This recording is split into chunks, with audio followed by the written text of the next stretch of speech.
हमजा भाई, आपसे एक बहुत ही कीमती सवाल पूछना हो, ये है कि अक्सर बिगिनर सवाल करते हैं कि हमने अभी करियर स्टार्ट किया है, कोई स्किल सीखना चाहते हैं, किसी भी फील्ड में वो अपने आप को डेवलप करना चाहते हैं, तो आप क्या चीज़ें रिकमेंड करते हैं जिससे वो अपना करियर का रोड मैप समझ सकें? सबसे पहले जो चीज बिगनर जितने भी मिस्टेक करते हैं वो होता है कि यूट्यूब पे किसी की वीडियो देखी एकदम से ट्रैक पे चढ़ जाते हैं।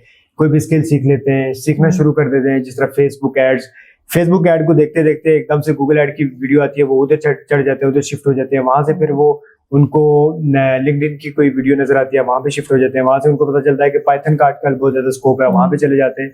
तो होता क्या है, जो सबसे बड़ी मिस्टेक है वो ये करते हैं कि वो अपने आप को पहचानते नहीं है। जो सबसे पहला स्टेप है वो ये है कि आप अपने आप को पहचानो कि आप हो कौन, आपके स्ट्रेंथ्स क्या है, आपकी वीकनेसेस क्या है। जब आपको ये सारी चीजें पता होंगी, फिर आप दूसरा स्टेप ये होता है कि आप गोल अपना सेट करते हो कि आपने लाइफ में करना क्या है, आप कहाँ पे जाना चाहते हो।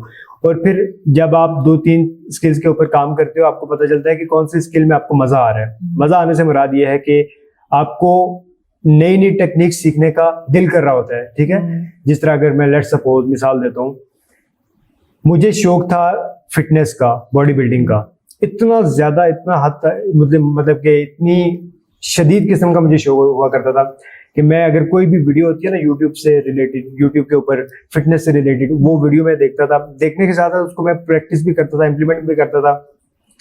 फिर मैंने जिम ज्वाइन की। जिम ज्वाइन करने के बाद वहां पे मैंने मतलब जो टेक्निक मैंने सीखी उसको मैंने इंप्लीमेंट किया, जो मैंने सीखी उसको मैंने इंप्लीमेंट किया। इसकी एक वाज़ेह मिसाल ये है कि मेरा एक दोस्त था, एक टाइम ऐसा था कि मैं उसको देख के बड़ा इंस्पायर हुआ करता था। मैं उससे जाके पूछता था कि मुझे ये बता दो, ये बता दो। 3-4 साल के बाद जब वो मुझसे मिला तो ये उसके अल्फाज है कि यार हमजा तुमने बहुत ज्यादा इंप्रूव किया है। जो 2 साल पहले, 3 साल पहले मेरा टीचर था, अब मैं उसको वो टेक्निक सिखा रहा था। कहता है कि यार तुमने वाकई बहुत ज्यादा इंप्रूवमेंट की है। कहने का मकसद ये है कि जब आपको पता होता है कि किस चीज में आपको मजा आ रहा है, वो वाला काम करो और उसको आप अपने करियर बनाओ। अच्छा हमजा भाई, इशू ये है कि अब हर बंदा स्क्रॉलिंग कर रहा होता है सोशल मीडिया पे, तो मल्टीपल लोगों के एड्स आते हैं जिन्होंने अच्छा काम भी करा, तो वो क्विक सक्सेस दिखाते हैं। अब बच्चा हम मैं भी उसी सारे प्रोसेस से गुजरा हूं, तो हम वो चीज़ें देख के इंस्पायर होते हैं। तो उसमें आप क्या चीज़ गाइड करते हैं कि एक बंदे को अगर हम देख रहे हैं तो उसको कैसे एनालाइज करें, यार ये ऑथेंटिक बंदा है, ये सिर्फ कोर्स नहीं बेचना चाह रहा है या हमें कुछ वैल्यू प्रोवाइड करना चाह रहा है। तो उसमें आप क्या फैक्टर्स हैं जो आप एक बंदे को जज करने के लिए देखें, जज करने की कोई बात ही नहीं है। कुछ ऐसे कोर्सेज भी हैं यूट्यूब के ऊपर। कोई भी स्किल बेकार स्किल नहीं है, हर एक स्किल अच्छी स्किल है। लोग फेसबुक एड से अच्छा पैसा कमा रहे हैं, लोग गूगल एड से अच्छा पैसा कमा रहे हैं। गूगल एड्स को छोड़ दो, फेसबुक एड्स को छोड़ दो, सिर्फ अगर आपको माइक्रोसॉफ्ट एक्सेल आता है ना, तो आप बहुत अच्छा पैसा उससे कमा सकते हो। लेकिन द थिंग इज, आपने एक रोड मैप फॉलो करना है। जो एक्सेल जो लोग इस्तेमाल करते हैं, वो मतलब एक्सेल में इतने ज्यादा कोई बहुत टेक्निकल चीजें नहीं होती। ये है कि स्टार्टिंग में आप थोड़ा बहुत सीखते हो, फार्मूला वगैरह किस तरह से हम लोग उसको इम्प्लीमेंट करते हैं। ये मैं बिल्कुल बेसिक एक स्किल है उसकी बात कर रहा हूँ। छोटा सा टूल है एक्सेल, लेकिन यही टूल जब आप बेसिक सीखते हो, बेसिक सीखने के बाद आप जब एडवांस में जाते हो, डाटा एनालिटिक्स में जाते हो, डाटा एनालिसिस में जाते हो, तो वहां पे आपको स्टेप बाय स्टेप ग्रोथ होती है। जितने भी हम लोग देखते हैं, लेट्स सपोज अगर किसी बंदे का कोर्स ये है, आप ये तो देख रहे हो कि वो बंदा कितने पैसे कमा रहा है, $5,000 कमा रहा है, $10,000 कमा रहा है, लेकिन आप उसकी जर्नी तो नहीं देख रहे ना। आप ये नहीं देख रहे कि कितना टाइम उसने लगाया है। 10 साल, 5 साल, 8 साल उस बंदे ने मेहनत की होती है। जो स्टेप बाय स्टेप फार्मूला का अगर मैं उसको ब्रेक डाउन कर दूं, वो ये होता है कि सबसे पहले आपके पास होता है knowledge, theoretical knowledge. Let's suppose हम लोग फेसबुक एड्स का एग्जांपल लेते हैं, ठीक है। थ्योरेटिकल नॉलेज आपके पास हो गया। अब आपकी थ्योरेटिकल नॉलेज की बेस के ऊपर आपको कोई बंदा अपना प्रोजेक्ट तो नहीं देगा, क्योंकि उसके अंदर आपने स्पेंडिंग करनी होती है। फिर आप क्या करते हो, किसी एजेंसी को ज्वाइन करते हो या फिर किसी एक सीनियर के साथ जो ऑलरेडी उस फील्ड के अंदर काम कर रहा है, जिसका 5-7 साल का एक्सपीरियंस है, उसके साथ आप काम करते हो। देखते हो कि वो बंदा किस तरह से सोचता है। कोई भी एक नया प्रोजेक्ट आता है, उसको वो किस तरह से ब्रेक डाउन करता है। जो भी हम लोग मार्केटिंग करते हैं ना, उसके अंदर ये नहीं कि बस प्रोजेक्ट हमारे पास आया, एक हम लोग ने ऐड बनाया और उसको फेसबुक ऐड के ऊपर लगाना शुरू कर दिया। हम लोग पहले क्या करते हैं, हम उसको रिवर्स इंजीनियरिंग करते हैं कि हमारे पास लेट्स सपोज कि हमारा एंड गोल क्या है, वहां तक पहुंचने के लिए हम लोग छोटे छोटे स्टेप्स में उसको ब्रेक डाउन करते हैं। फिर जाके पता चलता है कि इसमें कौन सी कैंपेन हम लोग चलाएंगे। अब ये जो मार्केटिंग वाला बंदा होता है ना, बेशक उसका 10 साल का एक्सपीरियंस क्यों ना हो, उसको भी नहीं पता होता कि कौन सा एड अच्छा परफॉर्म करेगा और कौन सा नहीं करेगा। हाँ, देयर आर सम टेक्निक्स, लेकिन हमें ये 100% श्योर नहीं होता कि कौन सा ऐड अच्छा परफॉर्म करेगा। उसमें ये होता है कि आप फिर टेस्टिंग करते हो, ए बी टेस्टिंग करते हो, मुख्तलिफ ऐड चलाते हो, जो ऐड आपका अच्छा परफॉर्म कर रहा है आप उसको आगे लेके चलते हो, जब आपका ऐड अच्छा परफॉर्म नहीं कर रहा आप उसको स्टॉप कर देते हो। ये आपको कैसे पता चलेगा? जब आप किसी सीनियर के साथ काम कर रहे होगे, आप देखोगे वो बंदा किस तरह से काम कर रहा है। अभी रिसेंटली मैं जब कराची में गया था तो मैंने ये सारी चीजें सीखी थी। ऑलरेडी मेरे पास थ्योरेटिकल नॉलेज तो था, लेकिन फिर मैंने सर मोइज की टीम को ज्वाइन किया। मैंने उनसे बोला कि मैं आपसे सीखना चाह रहा हूँ कि आप लोग सोचते किस तरह से हो, आप लोग मार्केटिंग किस तरह से करते हो। फिर वो पूरा एक मतलब उन्होंने व्हाइट बोर्ड रखा हुआ था, वहां पे वो स्टार्ट से लेके एंड तक सारी हमें पूरी जर्नी बताते थे कि हम लोग किस तरह से इसको ब्रेक डाउन करेंगे। तो ये है कि अगर आप बोलते हो कि कोर्स करके मैं एकदम से $5,000 पे चला जाऊंगा, तो कुछ भी नहीं। आप $10,000 वाला कोर्स कर लो, आप कभी भी नहीं वहां पे पहुंच सकते। हाँ, कोर्स आपको नॉलेज देगा, थ्योरेटिकल नॉलेज देगा, उसके बाद आपने experience, practical experience, hands on experience लेना किसी सीनियर के साथ। फिर आप जब 2-3 साल आप रगड़ा खाओगे, सही मारें खाओगे, फिर आप कह सकते हो कि यार ठीक है, अब मैंने अपने आप को इतने काबिल बना लिया है कि अब मैं मार्केट में उतर सकता हूँ, अब मैं इतने पैसे कमा सकता हूँ, अब मैं इतनी डिमांड कर सकता हूँ। हमजा भाई, इसमें भी एक और ट्विस्ट है, वो ये है कि पहले तो आपने कहा कि आप सोशल मीडिया से, इंटरनेट से थ्योरेटिकल नॉलेज ले लो, जो कि एक चीज़ समझ है, लेकिन जो सेकंड थिंग है वो ये है किसी सीनियर के साथ कनेक्टेड। आजकल मार्केट में इतने ज़्यादा जूनियर्स आ रहे हैं मार्केट में कि सीनियर्स इवन के बहुत अच्छे लेवल पे काम करो तो उनको नीड भी होती है इंटरनेट की, लेकिन वो इजीली किसी बच्चे को अपने साथ कनेक्ट नहीं करते। उसमें इशू ये होता है कि उनके पास अच्छे प्रोजेक्ट्स होते हैं और डिफरेंट उनके बजट्स होते हैं, क्लाइंट्स होते हैं कंटिन्यू। तो उसके लिए आप क्या टेक्निक्स बच्चों को रिकमेंड करते हैं जो बिगिनर्स हैं कि ये चीज़ आपके पास होनी चाहिए ताकि आप वो जो सीनियर बंदे के पास आप किसी एप्लीकेशन के लिए जाएं या कुछ भी जाएं तो आपको रिजेक्ट ना कर सके? उसका ये होता है कि जब आप सबसे पहला जो स्टेप होता है ना, वो आपको किसी तरीके से वो बंदा बोले कि चलो ठीक है मैं तुम्हें एक चांस देता हूँ। चांस तक पहुंचने के लिए आपके पास नॉलेज का होना बहुत ज्यादा जरूरी है। जब आपके पास नॉलेज होगा, दूसरा आपकी कम्युनिकेशन स्किल्स होंगी, आप उनको बोलोगे कि मैं आपको ये वैल्यू प्रोवाइड करूंगा। ठीक है, जितने भी लोग यहाँ पे काम कर रहे हैं वो वैल्यू एक्सचेंज, अगर लेट्स सपोज एक बंदा फेसबुक एड चला रहा है वो $5,000 ले रहा है, दूसरा बंदा फेसबुक एड चला रहा है जो बिगिनर है वो $100 ले रहा है, दोनों में फर्क है ना। जो $5,000 चार्ज कर रहा है वो उतनी वैल्यू प्रोवाइड करेगा, जो $100 चार्ज कर रहा है वो उतनी वैल्यू प्रोवाइड करेगा। तो अगर एक बंदा सीनियर है, वो किसी बच्चे में 10 बच्चे आ रहे हैं, वो किसी 10 बच्चों में से एक बच्चे को सिलेक्ट करेगा। वो क्या देखेगा कि इस बंदे में सीखने की चाह है, इसकी कम्युनिकेशन स्किल्स कैसी हैं। ये तो नहीं कि आज अगर मैं इसको सिखा दूं कल ये मुझे मतलब छोड़ के चला जाएगा। ये सारी चीजें वो देखते हैं, उसके बाद फिर वो डिसाइड करते हैं कि इस बंदे को चांस देना चाहिए या नहीं देना चाहिए। जब आपको एक दफा चांस मिल गया, उसके बाद अब ये आप पे है कि आप उसको लाइफ चेंजिंग अपॉर्चुनिटी बनाते हो या उसको वैसे एक एज अ चांस लिया, उसको बोलते हो कि ठीक है मैं 1 महीने में तो मेरे $1,000 नहीं बने, मैं तो आप छोड़ के जा रहा हूँ। आप फिर छलांगे मारते रहोगे, 10 साल के बाद भी आप उधर ही स्टैंड कर रहे होगे। लेकिन आप एक स्किल को पकड़ लो, एक स्किल में आप बैठ के उसके अंदर काम कर रहे हो। स्टार्टिंग में डिफिकल्टीज बेशक आती है, लेकिन क्या है जब आप उसके ऊपर काम करते रहते हो, जब आप किसी चीज के गुरु हो जाते हो ना, आपको मुकम्मल उबूर हासिल हो जाता है उसके ऊपर, फिर चीजें आपके लिए आसान हो जाती है। फिर आपके यूं समझो कि मार्केट में जाके आप डिमांड करते हो कि मैं ये चार्ज करूंगा, तो लोग बोलेंगे ठीक है, क्योंकि आपने काम किया होता है। ओके, तो हमजा भाई एक और बहुत बड़ा क्वेश्चन ये आता है कि एक चीज़ आपने कही कि ये सारा प्रोसेस है, अब एक बच्चा है जो एवरेज पाकिस्तानी है, वो किसी गांव देहात में या शहरों में भी अक्सर ऐसा होता है, हमारी 70-80% पॉपुलेशन ऐसी है जो ऑनलाइन से बहुत ज़्यादा डरती है। मीन्स कि उनको पता नहीं होता इंटरनेट क्या है, फेसबुक एड क्या है, ये सारी चीज़ें। मीन्स अगर आप कहें तो उनकी सराउंडिंग सही नहीं है। सराउंडिंग से मुराद उनको उनके इर्द गिर्द कोई काम करने वाला बंदा नहीं है। सोशल मीडिया पे अगर वो एड भी देखते हैं उसको स्किप कर देते हैं, क्योंकि उनको कुछ पता ही नहीं है, किसी इर्द गिर्द के बंदे ने उनके सामने सक्सेस करी नहीं है। और अगर करी भी है तो उनको इतने हाई कोर्सेज रिकमेंड करते हैं जो 50,000 के, लाख के। तो ये सराउंडिंग बहुत ज़्यादा इफेक्ट करती है। तो इसके लिए आप क्या रिकमेंड करते हैं कि अगर आपके पास सराउंडिंग नहीं है तो आप उसको कैसे टेकल करें? सबसे पहले जो चीज़ ये है कि वो कहते हैं कि you are the sum of 5 people you spend your most time with. आपकी सराउंडिंग्स बहुत ज्यादा जरूरी हैं। अगर आप बहुत ज्यादा कामयाबी हासिल करना चाहते हैं तो आप ऐसी जगह पे नहीं कर सकते कि जहाँ पे आप लोगों से बात करें। लेट सपोज आप किसी गांव देहात में चले जाओ, वहां पे आप लोगों से बात करो कि आप फेसबुक एड से काफी ज्यादा पैसे कमा सकते हो, फेसबुक के ऊपर मार्केटिंग करते हैं। तो वो लोग चूंकि उन्होंने कभी उससे पहले एक्सपीरियंस, उन लोगों की भी गलती नहीं होती, लेकिन चूंकि उनके पास नॉलेज नहीं है उस चीज का। जब आपके पास किसी चीज का नॉलेज ही नहीं होता, आपने कोई चीज एक्सपीरियंस नहीं की होती तो आप उसको बोलते हो यार ये तो फजूल है, ये माइंड कोई स्कैम एक्सेप्ट नहीं होगा, करता। क्योंकि आपको पता है कि काफी ज्यादा स्कैम होते हैं ऑनलाइन वर्ल्ड के अंदर। तो इस तरह फिर आपने, वो कहते हैं कि अगर आपने कोई नई जबान सीखनी है ना तो फिर आप उस इलाके में चले जाओ जहाँ पे वो जबान बोली जाती है। मिसाल के तौर पे अगर आपने पश्तो सीखनी है तो आप पठानों के इलाके में चले जाओ, वहाँ पे दिन रात जब आप वही बातें उन्हीं के अल्फाज सुनोगे बोलोगे तो फिर आप जल्दी 6 महीने के अंदर अंदर आप पश्तो बोलना शुरू हो जाओगे। ऑन द अदर हैंड अगर आप बोलो कि मैं सिर्फ किताबी वो पश्तो सीख लूँ और एक दूसरे के साथ हम लोग बस कैजुअली जिस तरह से गुफ्तगू करते हैं वो कर लो तो फिर आप कभी भी नहीं सीख सकोगे। इसी तरह इंग्लिश का भी है। मैं अपनी मिसाल देता हूँ कि मैं 2012 में कश्मीर से रावलपिंडी आ गया था, उसके बाद मेरी एजुकेशन वगैरह वहीं से शुरू हुई है। मैं क्या करता था कि जितनी भी जिस चीज़ का मुझे शौक था, अगर मैं किसी इस्लामी स्कॉलर को भी सुनता तो वो मैं कोशिश करता था कि इंग्लिश में सुनूं। स्टार्टिंग में मुझे समझ नहीं आती थी, लेकिन आहिस्ता आहिस्ता मुझे समझ आना शुरू हो गई। रीडिंग और राइटिंग मेरी शुरू से ही अच्छी थी। अभी एक मसला था स्पीकिंग का। स्पीकिंग में काफ़ी ज़्यादा इशू आ रहे थे क्योंकि कभी बोली नहीं थी, समझ आती थी, पता था कि क्या बोलना है, टेंसेस वगैरह का भी किसी किस्म का ग्रामेटिकल कोई मसला नहीं था, लेकिन प्रैक्टिस नहीं थी बोलने की। फिर मैंने 2020 के अंदर कॉल सेंटर ज्वाइन किया। वहाँ पे मैंने 3 महीने काम किया। 3 महीना ये होता था कि रात को आपने तकरीबन 500 से 1000 कॉल्स करनी होती हैं।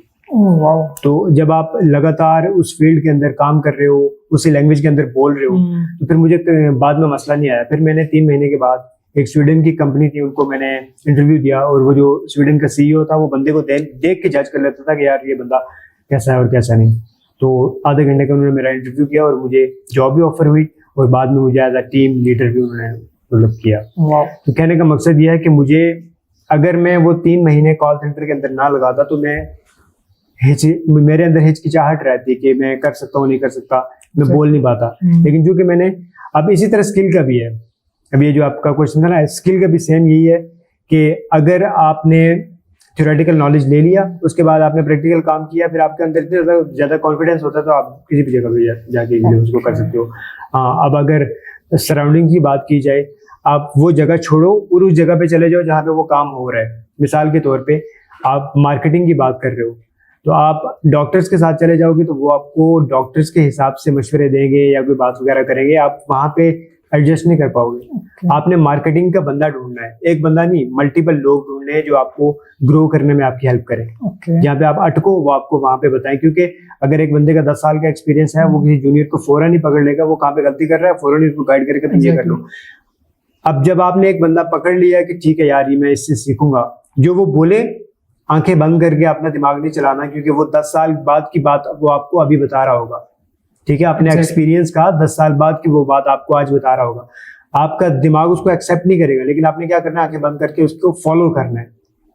ठीक है, फिर आपको पता चलेगा कि अच्छा ठीक है, फिर आप सीखते हो, जल्दी सीखते हो, और फिर आप जो 10 साल का वो गैप होता है वो आप 2 साल में कवर कर लेते हो। हमजा भाई काफ़ी अच्छी आपने चीज़ें बताई। अब एक चीज़ आपने बीच में कही कि आप कश्मीर से अपनी ज़मीन मूव करके किसी और इलाके में आए, तो रिसेंटली आप सऊदीया से भी हो गया है माशाल्लाह से।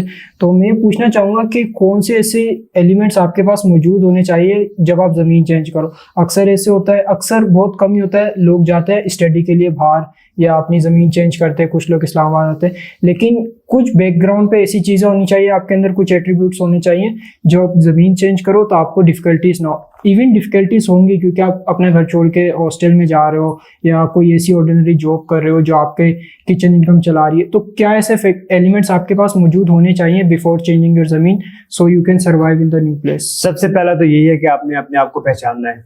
ठीक है, आपको अपने स्ट्रेंथ्स का पता होना चाहिए, आपको अपनी वीकनेसेस का पता होना चाहिए। दूसरी जो इंपॉर्टेंट चीज़ है वो है कम्युनिकेशन स्किल्स। वो ये नहीं कि आपको इंग्लिश में बात करनी आनी चाहिए, ये वो वाली चीज़ नहीं है। आपको जिस भी लैंग्वेज में बात करो, आप अगले बंदे के साथ इस तरह से बात करो कि वो बंदा दोबारा से आपसे मुलाकात करने का या आपसे दोबारा से बात करने का ख्वाहिशमंद हो। ठीक है, इसके लिए फिर मैं एक बुक भी रिकमेंड करता हूँ, how to win friends and influence people. ये बुक आप पढ़ो। इसके अंदर जितनी, सिर्फ पढ़ो नहीं कि आपने पढ़ लिया, हाँ ठीक है, कुछ लोग कहते हैं हाँ ये तो मैंने पढ़ी हुई है, ठीक है मैं मानता हूँ आपने पढ़ी हुई है, लेकिन क्या उसके जो रूल्स हैं उसको अपनी लाइफ के अंदर इम्प्लीमेंट किया है? अगर किया है तो कैसे रिजल्ट्स मिले? ठीक है, जरूरी नहीं है कि हर बंदे को वो सेम रिजल्ट्स मिलेंगे, लेकिन जितना मैंने इसके बारे में रिसर्च किया, स्टडी किया और पढ़ा है, मुझे तो इसके काफी अच्छे रिजल्ट्स मिले हर फील्ड के अंदर। सिर्फ ये नहीं कि मार्केटिंग की फील्ड के अंदर नहीं, आपका अगर दुनियावी मामलात की भी बात करो ना, आप अपने दोस्तों के अहाते के अंदर उस चीज़ को, उन रूल को इम्प्लीमेंट करोगे तो दोस्तों के अंदर आपका एक मकाम होगा, नाम होगा। अगर आप अपने फैमिली के अंदर, रिलेशनशिप्स के अंदर वो चीज़ इस्तेमाल करोगे तो आप बाकी सबसे मुख्तलिफ होगे। हर बंदा आपको एक यूनिक वे से जानेगा। तो ये कम्युनिकेशन स्किल बहुत ज़्यादा ज़रूरी है। तीसरा जो ये है कि किसी भी दूसरे आप कल्चर में जाते हो तो बहुत सारी चीज़ों का डिफरेंस होता है। तो आपको कुछ चीज़ें होती हैं जो आपने बचपन से सीखी हुई होती हैं, जो हमारे अंदर इनबिल्ट होती हैं, उसको अगर आप एडजस्ट नहीं करोगे दूसरे कल्चर में जाके तो फिर आपके लिए मसला बनेगा।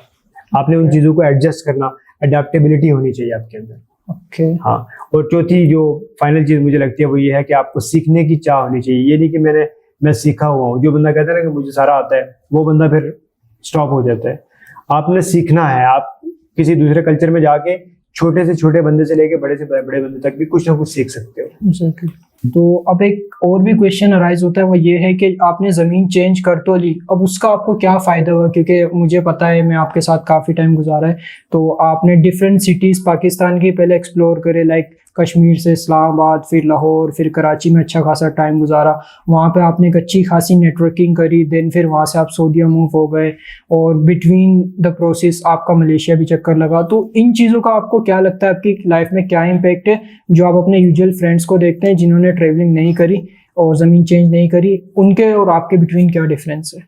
सबसे जो मेन डिफरेंस मुझे लगता है वो एक्सपोजर का होता है। आप जब कश्मीर से पिंडी में आते हो तो आपको थोड़ा सा डिफरेंस फील होता है। फिर आप पिंडी से इस्लामाबाद में चले जाते हो, आपको और ज़्यादा डिफरेंस महसूस होता है। वहाँ से आप जब कराची में जाते हो, वहाँ पे एक अलग ही दुनिया है। वहाँ पे लोग किस तरह से रह रहे हैं, उनका कल्चर क्या है, वहाँ पे लोगों की सोच क्या है, बिजनेस माइंडसेट है, किस तरह से वो लोग काम कर रहे हैं। फिर जब मैं मलेशिया में गया, मलेशिया में जाके मैंने देखा कि वहाँ पे लोग किस तरह से मेहनत कर रहे हैं, किस तरह से काम कर रहे हैं, वहाँ पे ई कॉमर्स का कितना ज़्यादा बूम है। इसी दौरान फिर जब मैंने 2012 से मैं रावलपिंडी में रह रहा था ना, तो मुझे पर्सनल डेवलपमेंट के ऊपर काम करने का बड़ा शौक है। मतलब इसके ऊपर बुक्स वगैरह रीड करने का। और मेरा ये है कि बुक्स रीड करना ये नहीं कि बस मैं किसी को बताऊं कि मैंने 10 बुक्स रीड की हैं या 15 बुक्स रीड की हैं। मेरा ये होता है कि कौन सी बुक के अंदर जो रूल उन्होंने बताया हुआ है वो वाकई में काम करता है कि नहीं। अब मुझे इसका अंदाज़ा तब हुआ कि जब मैंने यहाँ से किसी भी जगह पे मैं गया ना, वहाँ पे जब जाके मिसाल के तौर पे मैं एक एग्जांपल देता हूँ कि जब मैं मलेशिया गया तो वहाँ पे जब मैं लोगों के साथ मिला, बातचीत की, तो मुझे तब महसूस हुआ कि अच्छा वो जो कैरेक्टरिस्टिक्स होती है बंदे के अंदर, वो जो चीज़ें हैं एक बंदे को कामयाब बनाती हैं या जिसके साथ लोग काम करना चाहते हैं, उन कैरेक्टरिस्टिक्स के बेसिस के ऊपर वो मेरे अंदर हैं।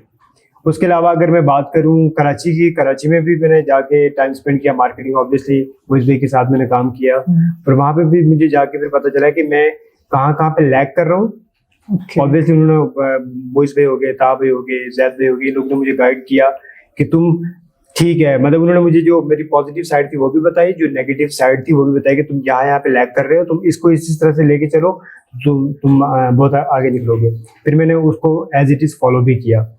तो कहने का मकसद ये है कि अगर जब आप ज़मीन बदलते हो तो आपको अपने बारे में पता चलता है कि आपके अंदर क्या चीज़ है, कौन सी काबिलियत है और कौन सी नहीं। फिर आपको काफ़ी ज़्यादा अपॉर्चुनिटीज़ मिलती हैं। जब आप पिंडी में आते हो या इस्लामाबाद में जाते हो, आपके पास डिफरेंट अपॉर्चुनिटीज़ होती हैं। आप कराची में जाते हो, आपके पास डिफरेंट अपॉर्चुनिटीज़ होती हैं। अच्छा, वहाँ पे जाके आप ई कॉमर्स कर सकते हो, वहाँ पे आप मतलब सामान वगैरह लेके पूरे मुल्क के अंदर भिजवा सकते हो, रीसेल कर सकते हो। आपके पास काफ़ी बड़ी बड़ी कंपनीज है, वहाँ पे आप उनके साथ भी काम कर सकते हो।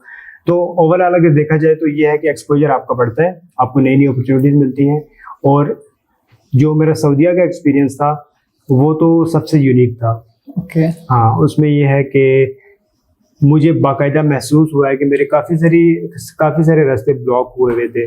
मतलब मैं अपनी तरफ से पूरी कोशिश कर रहा था लेकिन कोई रास्ता नहीं निकल रहा था, कोई वे आउट नहीं निकल रहा था। सऊदीया में जाने के बाद, कुछ अर्सा वहाँ पे गुजारने के बाद मुझे बाकायदा फील हुआ कि यार वो रास्ते खुल रहे हैं और खुले हैं, और अल्हम्दुलिल्लाह मेरे बाद और ज़्यादा अच्छी से अच्छी अपॉर्चुनिटीज़ आई हैं। अब चूँकि मेरा मार्केटिंग और सेल्स का बैकग्राउंड था, मैं वहाँ पे कोई भी जाके बिजनेस देखता था, मुझे अगर सेल्स के अंदर कोई कमी कोताही होती है या मतलब कि कोई गैप वगैरह होते हैं, मुझे पता चल जाता है कि यहाँ पे ये गैप्स हैं, इनको फिल किया जाए तो हम लोग मजीद सेल्स वगैरह जनरेट कर सकते हैं।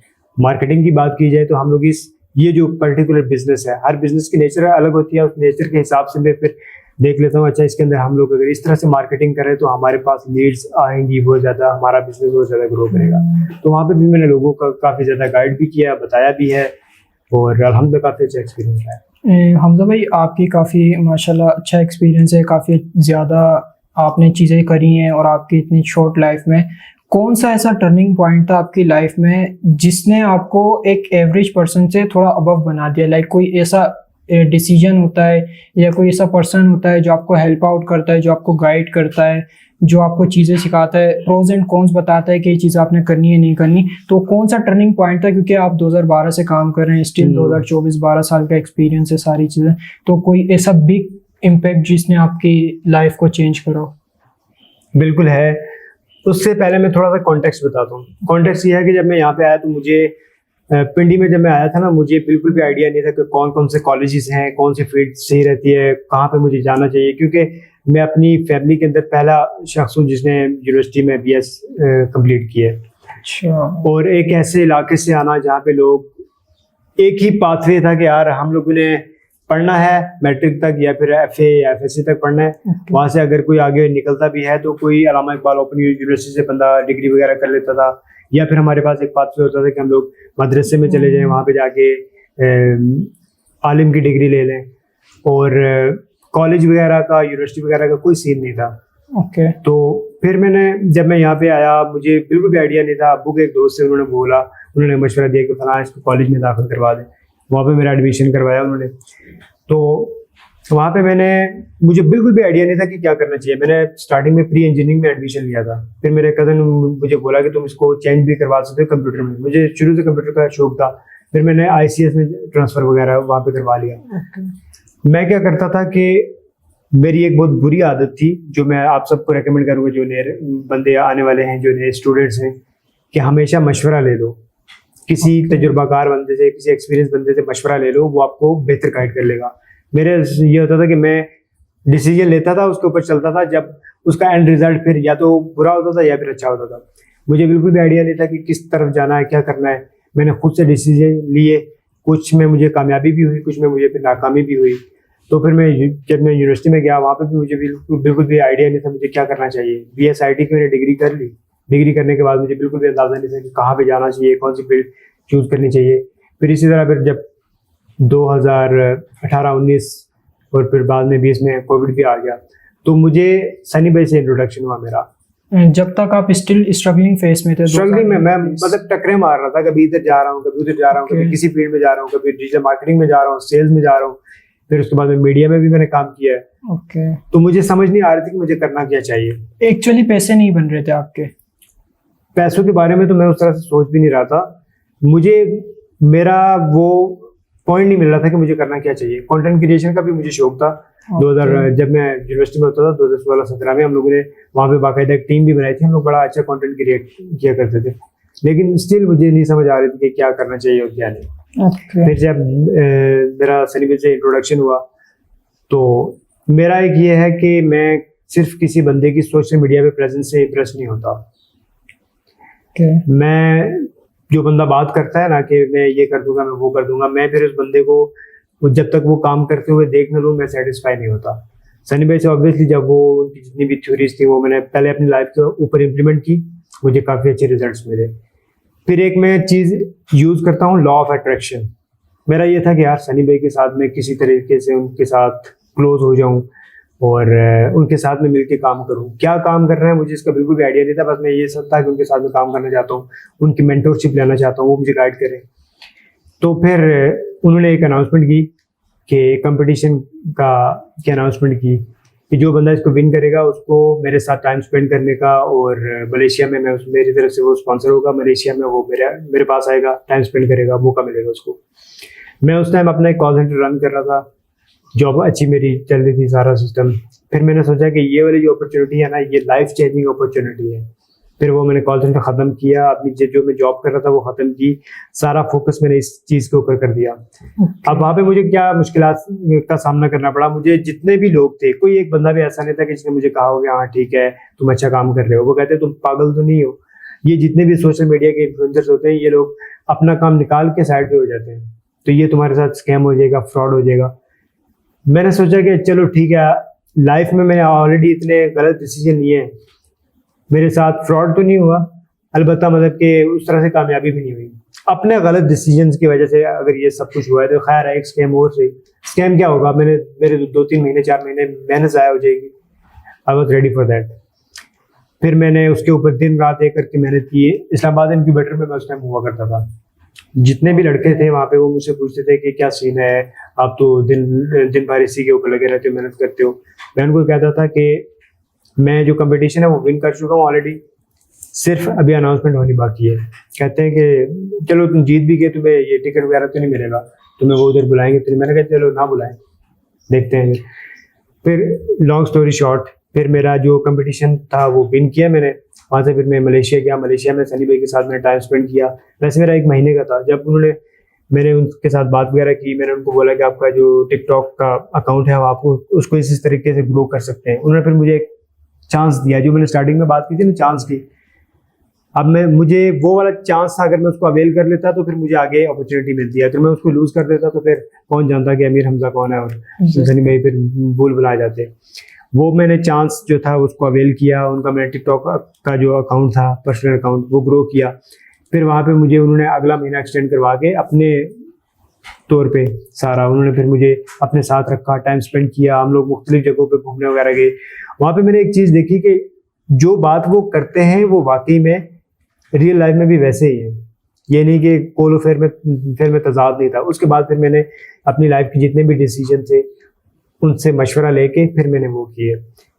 और अल्हम्दुलिल्लाह उनसे मशवरा लेने के बाद जितने भी मैंने डिसीजन किए, मेरे डिसीजन राइट भी हुए।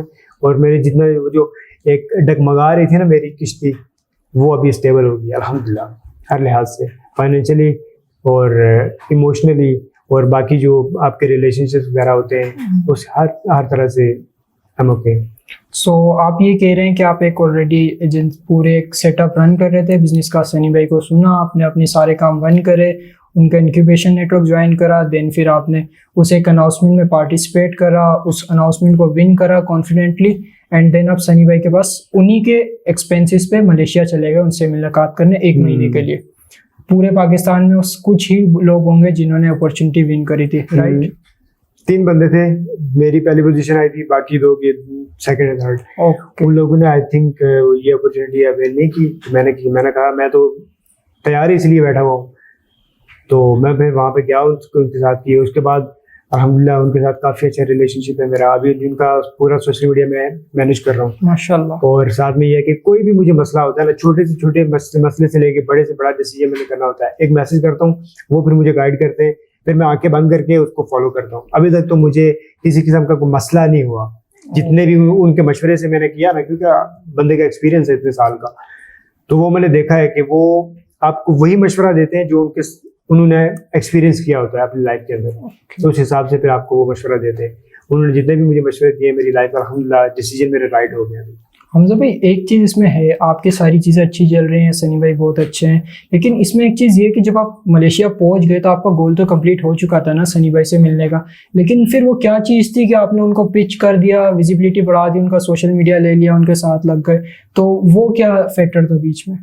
वही बात है ना कि मैं मलेशिया पहुंच गया, मैं उनके साथ मुलाकात करके तस्वीरें वगैरह बना के वापस आ गया। ओके। मैं चाहता था कि जो मेरा मेन मकसद था वो था कि उनकी मेंटोरशिप। ओके। मेंटोरशिप का ये था कि अब मैंने उनको कोई वैल्यू प्रोवाइड करनी है।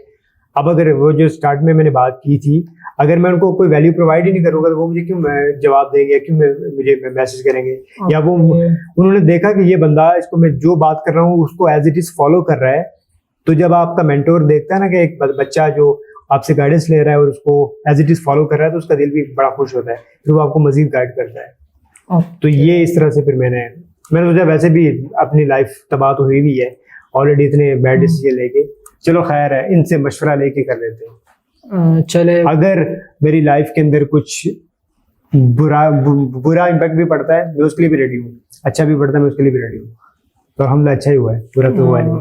तो हमजा भाई काफ़ी अच्छी आपकी जर्नी है, काफ़ी चीज़ें आपको पता है। अब इसको सम अप की तरफ लाते हैं। कुछ क्वेश्चंस है जो मैं आपसे लाजमी पूछना चाहूँगा, वो ये है कि रिसेंटली आप सऊदीया गए थे without any biggest reason because पैसे तो आप यहाँ भी कमा रहे थे, एंड देन आपका नेक्स्ट 5 या 2 ईयर जो आपको फिजिबल लगे उसका आप थोड़ा सा गोल बताएंगे कि आपकी क्या पिक्चर है, ताकि उससे हम लोग सीख सकें कि हमें किस तरीके से, क्योंकि आप सनी सर की मेंटोरशिप में जाहिर सी बात है आपने जो डिसीजन लिए वो उनसे लिए, उनसे हमें भी सीखने को मिलेगा। इसमें यह है कि मेरे जो किचन इनकम है वो तो सॉर्टेड है ऑलरेडी। ओके। और दूसरी अगर बात की जाए कि सनी भाई कहते हैं कि सेकंड पासपोर्ट आपका बहुत ज़्यादा ज़रूरी है। जिस तरह के हालात पाकिस्तान में चल रहे हैं, कभी नेटवर्क बंद कर देते हैं, कभी धरने दे देते हैं, कभी कंटेनर लग जाते हैं, आपके पास सेकंड पासपोर्ट होना बहुत ज़्यादा ज़रूरी है। तो मैं उसके लिए भी स्ट्रगल कर रहा हूँ। इंशाल्लाह आने वाले 1-2 महीने में मैं यहाँ से मूव कर जाऊँगा और सेकंड पासपोर्ट की तरफ मैं फोकस करूँगा। फिर वहाँ पे जाके फिर मैं अपना बिजनेस वगैरह बिल्ड करूँगा। तो जो उनकी एक थ्योरी है ना कि आप फाइनेंशियली इंडिपेंडेंट हो जाए, आपकी जो लोकेशन इंडिपेंडेंट हो जाए, तो वो उसके ऊपर मैं काम कर रहा हूँ। और जो मेरा मेन मकसद है वो ये है कि जितने भी बच्चे हैं जो सुन रहे हैं या जो मुझे देख रहे हैं, उन लोगों को मैं ये बताऊं कि ये क्विक सक्सेस नहीं होती। आप बोलोगे आप रातों रात आप कामयाब हो जाओगे, ऐसा नहीं होता। आपको टाइम देना पड़ता है। अब अगर लेट सपोज, तो यही मैं मिसाल देता हूँ, जो मैंने कंपटीशन विन किया था, इसके पीछे भी 4 साल की स्ट्रगल है।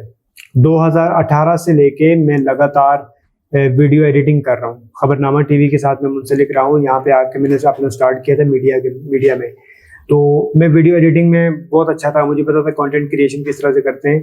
अब वो मेरा गोल नहीं था, मैं वीडियो एडिटर नहीं बनना चाहता था।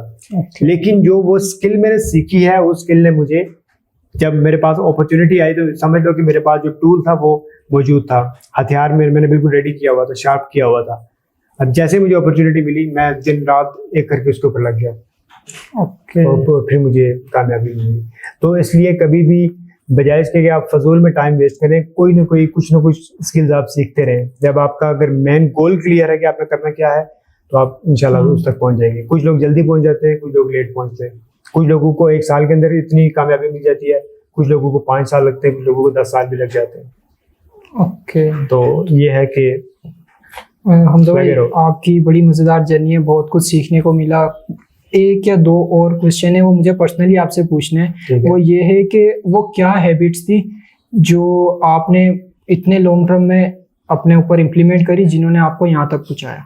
And last question is that के आपकी डेली रूटीन क्या है? पहले ये वाला क्वेश्चन देख लेते हैं। हमें एज अ मुस्लिम, हमें नबी करीम सल्लल्लाहु अलैहि वसल्लम ने एक पूरा पाथवे दिया हुआ है जिंदगी गुजारने का। आप अगर उसको फॉलो करना शुरू हो जाओ, फॉलो ये नहीं कि कुछ लोग इस्लाम को फॉलो करते हैं सिर्फ अपने मकसद के लिए, अपने बेनिफिट के लिए, वो वाला नहीं है। आप इस्लाम को फॉलो करो जिस तरह से नबी सल्लल्लाहु अलैहि वसल्लम ने आपको बताया हुआ है। कुरान और हदीस में जो जो बातें उन्होंने बताई हुई है, उस तरह से आप इस्लाम को फॉलो करना शुरू कर दो। आप एक अच्छे अगर मुसलमान होगे, आपका लोगों के साथ ऑब्वियसली, ये जो मैंने बुक रिकमेंड की थी ना कि how to win friends and influence people, ये तो एक बंदे ने एक बुक लिखी हुई है। अगर आप नबी सल्लल्लाहु अलैहि वसल्लम की सीरत को फॉलो करो, तो उनके तरीकों पे चलना शुरू हो जाओ, तो आप दुनिया में वैसे ही कामयाब हो। अगर आप जो कारोबार कर रहे हो, अगर मैं ये मार्केटिंग की मिसाल देता हूँ, हमें जो फ्रीलांसर्स हैं उनको सबसे बड़ा मसला क्या होता है? क्लाइंट्स स्टार्टिंग में, लेट सपोज आपको क्लाइंट मिल गया तो क्लाइंट रिटेनिंग का बड़ा मसला होता है, बड़ा इशू होता है। एग्जैक्टली। वो आपका इशू इस तरह से रिजॉल्व हो सकता है। उसके अंदर 2 चीजें हैं, आप क्लाइंट को सर्विस अच्छी दो, आपकी कम्युनिकेशन स्किल्स अच्छी हो। ये 2 चीजें आपकी अच्छी होंगी, आपको मैं कहता हूँ कि क्लाइंट्स रेफरेंस के थ्रू भी बहुत ज्यादा मिलेंगे। काम इतना ज्यादा हो जाएगा कि आप अकेले संभाल ही नहीं पाओगे। तो अगर आप इस्लाम को अच्छे तरीके से फॉलो करो, आप अपने रिलेशनशिप के अंदर कर लो। अगर मियाँ बीवी भी हैं, वो भी इस्लाम को सही तरीके से फॉलो करें कि अगर मियाँ के जो हुकूक हैं वो पूरे किए जाएं, जो बीवी के हुकूक है वो पूरे हुकूक और फ़राइज़ का पता भी हो और उनको पूरा भी किया जाए। मसला वहाँ पे आता है कि अगर एक मियाँ है, वो कहता है कि मेरे जो फ़राइज़ हैं उनको मैं साइड पे कर दूँ और जो मेरे हुकूक हैं वो मुझे मिलना शुरू हो जाए। वो अपनी बीवी को कहता है कि इस्लाम ने तो ये बताया हुआ है, लेकिन जो बीवियों के बारे में इस्लाम ने बताया हुआ है वो वहाँ से रुकरदानी कर जाते हैं। इसी तरह माँ बाप का जो रिलेशनशिप होता है अपनी औलाद के साथ, वो जहाँ पे उनका फ़ायदा होता है, कहते हैं इस्लाम ने तो वालिदैन के बड़े हुकूक बताए हुए हैं, इस्लाम ने तो ये कहा हुआ है, इस्लाम ने तो वो कहा हुआ है। लेकिन जहाँ पे बच्चों के हुकूक की बात आती है, वहाँ पे वो फिर साइड मार जाते हैं। Exactly. इसी तरह बच्चे भी करते हैं। बच्चे जहाँ पे वालिदैन के हुकूक की बात आती है वहाँ पे वो आंखें बंद कर लेते हैं कबूतर की तरह, जिस तरह वो बिल्ली को देख के करता है। और जहाँ पे उनके अपने हुकूक की बात आती है तो वहाँ पे फिर वो सीना तान के खड़े हो जाते हैं। वहाँ पे मुख्तलिफ स्कॉलर्स की वीडियोस वगैरह उनके सामने शो करते हैं, ये देखें बच्चों के हुकूक ये होते हैं। तो मीन्स आप ये कह रहे हैं कि अगर हम इस्लाम की सारी हैबिट्स इस्लाम को अगर हम लोग then- फॉलो करते हैं A to Z, तो हम दुनिया में भी कामयाब होंगे और आखिरत में भी कामयाब होंगे। और इसी चीज़ को फॉलो करते हुए फिर मैंने अभी, चूंकि मैं एक उस मकाम पे नहीं हूँ जहाँ पे मैं होने के बाद अपना प्रॉपर कंटेंट भी शुरू करूँगा, उसका मैंने जो पेज का अपना नाम रखा हुआ है वो है ट्राई दिस लाइफ। उसके अंदर मैं जितनी भी इस्लाम की जितनी भी तालीमात हैं उनको इम्प्लीमेंट अपनी लाइफ के ऊपर करके फिर लोगों को बताऊंगा कि ये मैं इम्प्लीमेंट कर रहा हूँ, उसका रिजल्ट ये है। तभी इसका मैंने नाम भी रखा है ट्राई दिस लाइफ। ओके। अच्छा हमजा भाई, एक चीज़ ये है कि आपका माशाल्लाह 12 साल का एक्सपीरियंस है, आपने बिल्कुल ऑर्डिनरी लाइफ से स्टार्ट करा, कश्मीर से, फिर सारा कुछ आपने प्रोसेस करा, आप इंशाल्लाह यूके का इरादा है बाद में बिजनेस वगैरह। तो बिटवीन प्रोसेस आपको ज़रूर ऐसा हुआ होगा कि आप जूनियर्स में बैठे होगे, जूनियर से निकल के थोड़े सीनियर्स में गए होगे, सीनियर से फिर एलीट क्लास में चले गए जहाँ सनी भाई आते हैं उनके साथ बैठना। अब अक्सर हमने ये देखा है सोसाइटी में कि जिसको अर्ली सक्सेस मिलती है, ये आपके लिए अर्ली सक्सेस तो नहीं है, आपके 12 साल का पूरा प्रोसेस है, लेकिन अक्सर ऐसा होता है लोग इसको एक्सेप्ट नहीं कर पाते। क्या करते हैं, जूनियर्स में बैठते हैं, उनकी ईगो ख़त्म नहीं होती, एटीट्यूड आता है, और जब सीनियर्स में जाते हैं वो बिल्कुल बिल्ली बने हुए होते हैं, लाइक बिल्कुल कम्युनिकेशन स्किल काम नहीं कर रही होती, घबरा रहे होते हैं और डिफरेंट चीज़ें होती हैं। और एक और चीज़ ये कि जब वो एलीट क्लास में जाते हैं, बड़ों के साथ बैठते हैं, तो वो बिहेव नहीं कर पाते जैसे वो, क्योंकि लाइफ ऐसी मिडिल क्लास है, अब आप मिडिल क्लास से, मैं मिडिल क्लास हूँ, तो हम इन चीज़ों को समझ सकते हैं कि हम जूनियर्स में बैठते हैं, सीनियर्स में बैठते हैं, फिर एक एलीट क्लास में लेते हैं। तो आप उसमें चीज़ों को मेंटेन कैसे करते हैं, लाइक एक जूनियर से बात करना, एक सीनियर से, फिर अपर क्लास से? इसमें जो मैं अपना एक्सपीरियंस शेयर करूँगा, लोग इससे इख्तिलाफ भी कर सकते हैं। Okay. मुझे लगता है कि ये ना इंसान की तरबियत की बात होती है। Okay. एक बच्चा अगर वो इस ऐसे माहौल में पैदा हुआ है या ऐसे माहौल में पला बड़ा है जहाँ पे दूसरों को हकारत की नज़र से देखा जाएगा, तो जब भी वो पहले जूनियर्स के साथ या अपने क्लास फेलोज के साथ होगा, तो वो वहाँ पे देखेगा कि उससे जो लोअर तबका होगा, जो उससे नीचे होगा, उसको वो हकारत की नज़र से देखेगा। जब वो थोड़ा सा सीनियर हो जाएगा तो वो ईगो इसके अंदर एक आ जाएगी कि मैं तो सीनियर हूँ, ये सारे मेरे जूनियर हैं। वो जूनियर्स को एज अ कीड़े मकोड़े वो करेगा।